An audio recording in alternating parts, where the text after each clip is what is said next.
So I wanted to make a quick video here to address something that's been confusing people this morning, and it's really warranted, honestly, because Sony confused people first. They confused the public first, but then Insomniac came in to regulate the situation, and then Jason Schreier as well. I want to go over the whole story from this morning to address everything and put it to rest. First, let me know if you consider Spider-Man Miles Morales a system seller for the PlayStation 5. I know some people might think, why is that even a question? But each person has their own taste and it varies among different people. Some might have really wanted a new entry focused on Peter Parker and not necessarily Miles Morales. So let me know if you consider Spider-Man Miles Morales a system seller for the PlayStation 5. Let me know down in the comments below. Now, diving into the video, Sony revealed Spider-Man Miles Morales yesterday, and I gave my thoughts on the game. To me, the game looks gorgeous from the gameplay snippet we got yesterday, the tease that we got yesterday,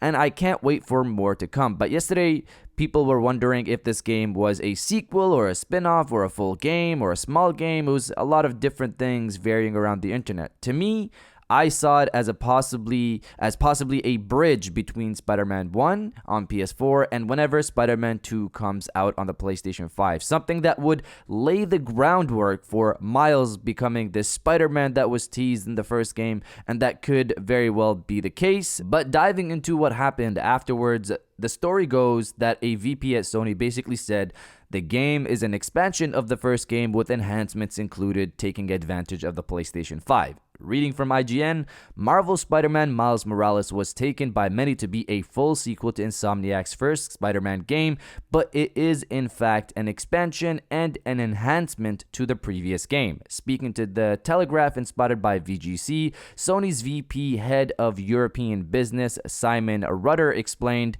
I guess you could call it an expansion and an enhancement to the previous game. There's a substantial Miles Morales component, which is the expansion element, but also within the game as well, there's been major enhancements to the game and the game engine, obviously deploying some of the major PlayStation 5 technology and features. So basically, he said this game is an expansion of the first game using an upgraded Insomniac engine. Now, to me, what do you call a next-gen sequel? An expansion of the original universe using an upgraded engine which takes advantage of new hardware. That's all a next-gen sequel really is, to me anyways. I just feel he really worded it wrong, and that confused people, which resulted in the negativity that spread around the internet this morning after this news came out. People were confused, thinking this game was just a DLC expansion and could have been on PS4, meaning it's not a real PS5 game, and so on. But you guys let me know if you would have been fine if Spider-Man Miles Morales released on PS4 as well. We know that's not Sony's approach with next gen, but I'm curious if that would have bothered any of you if this game released on PlayStation 4 and PlayStation 5. Let me know down in the comments below. But to continue, Insomniac Games, the people behind Spider-Man Miles Morales, the people who are making the game, had to come in and they stated the following just to clear the air. Marvel's Spider-Man Miles Morales is the next adventure in the Marvel Spider-Man universe.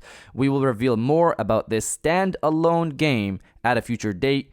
Hashtag Miles Morales PS5. So if it wasn't clear before, it should be clear now that this is in fact the next game. It might not be a numbered game, so my original theory of this game possibly being the bridge between 1 and 2 could still be the case. We also had Jason Schreier chime in and give a better answer as to what this game exactly is with the following statement. News: Spider-Man Miles Morales is not an expansion or enhancement or remaster, despite a Sony executive's comments this morning, a source tells Bloomberg News. Nor is it Spider-Man 2. It is a brand new, standalone game, similar in scope to Uncharted Lost Legacy. So, for people who don't know, Uncharted Lost Legacy was originally going to be DLC for Uncharted 4, but then became its own game. A shorter game, but still worth its asking price, which was $40, I believe, when it launched. And Spider-Man Miles Morales seems to be in the same vein, so it should still be a substantial experience in the end. I just wonder how much they'll price the game. You guys let me know, how much do you think they'll price Spider-Man Miles Morales for the PlayStation 5? Let me know down in the comments below. And if you guys did enjoy this video, please hit that like button as it always helps. And subscribe if you're new. I got new videos every Monday, Wednesday, and Friday. And now, I'll check you guys out on the next one.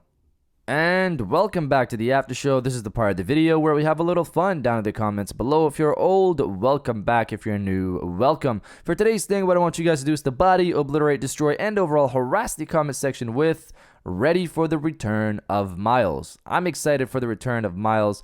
It was exciting to see the tease that we got in the original Spider-Man for the PS4. So I'm excited for him to come back, different abilities, all that good stuff, and it running on the PS5. That's even better. So if you guys are excited like I am, destroy the comment section with ready for the return of Miles. And I'll definitely heart those comments like I always do because I appreciate everybody who stays to the end of my videos. And now I'll check you guys out on the next one.